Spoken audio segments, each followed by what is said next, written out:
Hello. In simple terms, today's weather story is basically sunshine and showers. However, we do have a spell of very strong winds to contend with across the southern half of the UK first thing. For the morning rush hour, I think the core of the strongest winds will be across parts of the southeast of England, the Midlands and East Anglia. The worst out of the way by then, hopefully, for the southwest of England and Wales, but we could still see gusts of 50-60 miles per hour further east for a time. Notice the gusts are lighter as we move further north. They're the figures in the black circles, but there will be some snow across Scotland, so that could make for some tricky conditions. We also need to watch the back edge of this rain, as it could bring some snow across the Pennines for a time too. We're covering here a couple of centimetres, but basically the whole system is set to roll off into the North Sea through the day. Come the afternoon, there's actually a lot of sunshine around. It's mild in the south. There will be quite a few showers though, packing in to the northwest. Through the evening, eastern areas remain fine. In the west, the cloud starts to build. The rain arrives.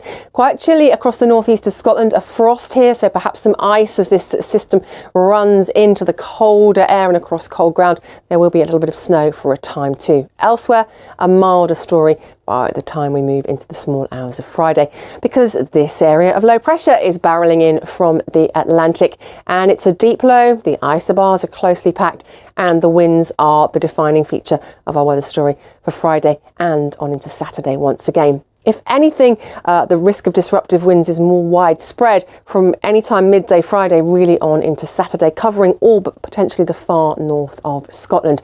The rain should whip across England and Wales fairly quickly. There will even be some sunshine following on behind it by Friday afternoon, and it's a mild story. For Scotland though, the rain just keeps swirling around the low centre, so the totals could really start to add up by the time we get on into Saturday. The low also keeps those winds strong for the first half of the weekend, so again potentially problematic, especially if you have plans to travel. Northern Ireland, Scotland, Northern England getting some rain on Saturday, and then it's eyes to the south by Saturday evening on into Sunday for the chance of some heavy rain pushing into southern areas for the second half of the weekend.